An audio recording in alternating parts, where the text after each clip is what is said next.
It's like playing whack-a-mole with this weapon. Zombies just keep coming up and you just keep knifing them. Honestly, I'm afraid that at some point this weapon might actually get more...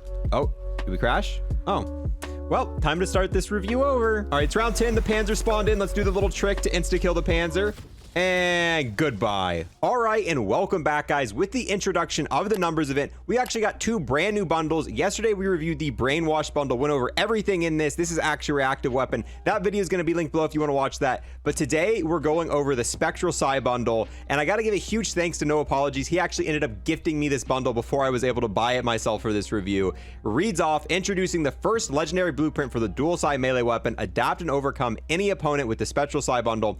This bundle does a lot of things for the first time. This is the first time we have ever seen a animated melee weapon in Cold War, or even Modern Warfare for that fact, and it looks fantastic. Can't wait to get it in game. It is a little bit disrespectful for the E-Tool because the E-Tool's been a fan favorite weapon for like the last 5 or 6 months, and I personally have been asking for, you know, some really cool mastercraft or animated blueprint for it, and then the Psi shows up on day one rocking this awesome thing. But I am excited to go in game, check it out, and I wonder how it's going to work with mastery camos. Then on top of that, this is the first animated watch in this game to my knowledge. No other watch has any sort of animated effect, but this is like an RGB kind of color shifting watch. That might look fantastic in zombies. We'll have to give that a go. Then we get the slash and stab finishing move, and honestly, I don't care for this. Like, I'm probably never even going to use this. Why would you have a finisher like this in this bundle? That's a normal knife. Why would you not at least use this? Like, that would have made it a little bit better to actually use, you know, the weapon that was in the bundle. Then we get the gameplay gesture. Honestly, kind of cool. I don't use gestures too often anymore, but I mean, it's gonna be something nice to use occasionally. Then you get an emblem and calling card. They look all right. We'll probably never use them after this, but I mean, you can't really ask too much because this bundle I think was only 1,000 COD points. That being said, every single time I make a bundle review, people ask me if I have a creator code. I personally don't, but there's tons of other creators who do. On screen now, I'm gonna have a bunch listed. If you go and buy a bundle, make sure you're using one of these codes. That way these creators get a small little kickback from that. With that being said, I am so ready to hop in game and test this out. And just like that, we're now loaded into Nuketown with the brand new melee weapon. And yeah, these are super noticeable. Actually, let's turn the flashlight off. Oh, that's fantastic. Look at that. Why couldn't they have ever done anything like this for the E-Tool? I am glad they finally did it for a melee weapon. And honestly, we did our full review on this, and these are actually fantastic in zombies. So this is the second best option if we're not going to get one for the E-Tool. Even like the handle, all of it's got kind of this animated effect on it. On top of that, let's go ahead, check out the watch. And yeah, let me actually turn the face cam off, check it again. I mean, you can see all the color changing on there. It doesn't track anything like steps or anything, but even though it doesn't track any steps, this might be my favorite watch because it's the only watch that actually, you know, has any sort of animation on it whatsoever. Oh, you can even see it when you're just holding your hand like that. It's got that whole RGB effect on it, which is pretty cool. I'm wondering what the Pack-a-Punch camos are going to do for this. Oh, we got them. Yep, and just in case anyone absolutely dying to see, this is the calling card and emblem put together. Yeah, yeah, I don't really care. Definitely not going to run either one of those after that, but I don't think anyone's buying this bundle for that. If you're buying the bundle, you're 1,000% buying it for this melee weapon right here. Dude, look at the base of it. So I'm definitely excited to Pack-a-Punch it while I'm going ahead, setting up the map, opening up Pack-a-Punch, all that good stuff. If you're new here and want to sub, I would greatly appreciate that. And on top of that, I got to give a massive thanks to everyone who's leave a like, comment, and watch this video in its entirety. Oh yes, this is my first time using the brand new melee weapon on Nuketown. For our Dark Aether N1 game, we actually did it on D Machina. And this weapon is going to be amazing for starting out. All you want to do is activate the Rampage Inducer, and we're just going to farm zombies as they jump up here and probably build up points probably up till round 9. That way, you know, we're not going to stay up here when Panzer spawn, but we're going to wait until round 9, and then we'll go set up the map and open up power. But I think this will work all the way till 9 with no issues. All right, there we go. Is this the end of round 8? Yeah, so here we are, round 9, and this worked flawlessly. This weapon, honestly, the introduction of this weapon plus the Rampage Inducer was such a great combination put together, because every single map now you can spawn in, and for the first like 9 rounds just knife every single zombie, build up a ton of points, and then go open the map. We've got 18,000 points now, so we can open the map and Pack-a-Punch this, get some perks, all that good stuff. The reason I didn't want to wait till 10 because I don't want to deal with the Panzer up there. Oh, this thing's a 2-hit now. All right, it's round 10. The Panzer spawned in. Let's do the little trick to insta-kill the Panzer. And goodbye. Absolutely love that. And I guess we're ready to go ahead and pack-a-punch this. We're going to find out right now how this looks. Since we've only got one weapon to test, it makes it a lot easier on us. All right. And actually, okay.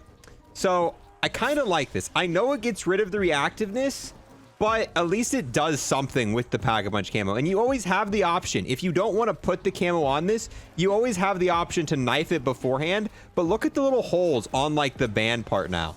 That looks kind of cool, and the bottom's a little bit different. Overall, it's still a little disappointing that you don't get any part of the reactiveness in here, although you can see the texture on it. But I think from now on, when I play this map, using this melee weapon, I'm probably going to knife the pack-a-punch before I pack-a-punch it to keep that animated texture on. Keep just knifing them as they come up. Oh, this is perfect. Just sit here, build up points while we get ready to buy our perks. Just back and forth, knifing a little bit down here. Keep them coming. Oh, no one gonna spawn behind me. That's perfect. A few more. I'm almost positive with the introduction of this weapon, people are gonna find a whole lot of new glitches. Now that you can jump higher, I'm sure you could probably pull some stuff off where you're like jumping off of stuff, able to land on little ledges. Maybe it's just me, but I'm sure that these weapons right here definitely introduced some brand new glitches into this game. It's like playing whack-a-mole with this weapon. Zombies just keep coming up, and you just keep knifing them. They just keep coming up. There's so many spots like this. Like we were doing this on Firebase Z as well. Like this is such a ridiculous way to build up points and just pass these early rounds. Honestly, I'm afraid that at some point this weapon might actually get more. Oh, did we crash? Oh, well, time to start this review over. All right, here we are. We're back. I'm reset up in the same spot, except now we're on round 22 and we have enough to go ahead and pack-a-punch this weapon 2 more times. So let's go ahead and do that, and hopefully we manage to not crash on our way down here. I don't know. The numbers event, I didn't crash at all for like the last 2 weeks. Number event comes out, I think I've crashed 4 times now. So yeah, there's that. So let's go ahead, tier 2, and wow, it looks exactly like I thought it would look. And then the final tier, which I'm actually kind of excited to see this one. It looks nice. This is probably my favorite. The gold and purple stuff there looks fantastic. Once again, I think I prefer it with just, you know, the reactive, or not I keep calling it reactive. I prefer it with the animated tier because, you know, a pretty nice looking skin on it. With that being said, this concludes our zombie portion of the test. Let's go ahead, hop into MP and see what this looks like with mastery camos. All right, so funny story, I actually don't have the MP camos unlocked yet, so we're just gonna have to see what they look like in the menu. This is the default version of gold, default version of diamond, and then default version of DM Ultra. Let's go ahead and put the blueprint on this weapon and see what those look like. We are gonna test out the zombies camos in game because I do have those unlocked. So that's gold, and it looks like gold doesn't change a thing. Diamond kind of looks exactly like the pack-a-punch camo, and then DM Ultra does nothing. So that being said, I'm wondering if the zombie camos are going to do anything or essentially do that. And just like that, here we are, loaded on Nuketown, and dang, these look so freaking good on a bright map too. Look at that. You can kind of see the gold behind it a little bit as well. That's fantastic. I mean, these already have like a gold backing on them with just like little diamond rivets all over, and it just changes color. This is hands down the best looking melee weapon in the entire game. Nothing competes with this. I mean, nothing even comes close to this in terms of a melee weapon, in terms of design. Absolutely fantastic. And here's the watch as well. Once again, looks great, and I love how it matches. You can see the watch there over to the left as we're holding both of these in our hand. But with oh, that's not the same thing. Oh yeah, I forgot. We also got this emote too. This is what it looks like on Nuketown. If you know, in the middle of the game, you ever just wanted to pop out that little. All right, let's go ahead, test out the mastery camos though. And here's Golden Viper on it, and it doesn't look any different whatsoever. All right, now here's the Plague Diamond camo, and it actually looks different than the default version because the handle for this is different. So overall, it's kind of cool. I mean, it spices it up a little bit.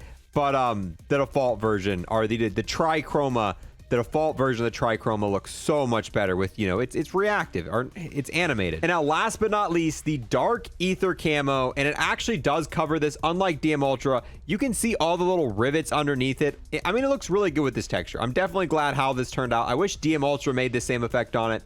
But even with that being said, when I'm using this melee weapon, I'm probably not going to run a camo on it. This thing just straight up looks better in the default form. It looks so much better with all the colors around it shifting. I mean, it just does.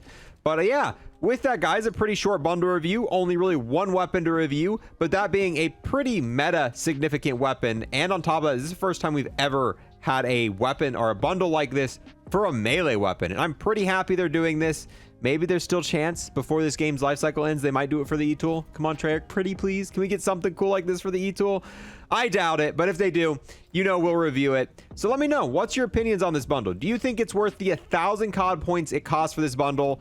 Probably not for an MP player, because these weapons are not that great in MP. However, in zombies, these are the best starting weapon in the entire game. So I could definitely see this be worth it for zombie players. Do you think it's worth it? Are you going to get this bundle? And if so, what's your favorite part of the bundle? And I really didn't even need to ask that. But with that, guys, thank you guys so much for watching. And yeah, I'll see you guys next time. Peace. I want to take the last moment here to thank everyone who became a YouTube member or a Twitch sub, and an extra special thanks to everyone who became an Unlock Plus Plus member on YouTube. We get the Legend Sergeant CJ, the E-Tool Lawyer You Don't Cross Hoss, the DMCA Claim Waiting to Happen Snap, Huntery Don Doe, the man whose name should be really easy to pronounce, Yamaster, the friend who always comes through, Drew, and then we have Luke.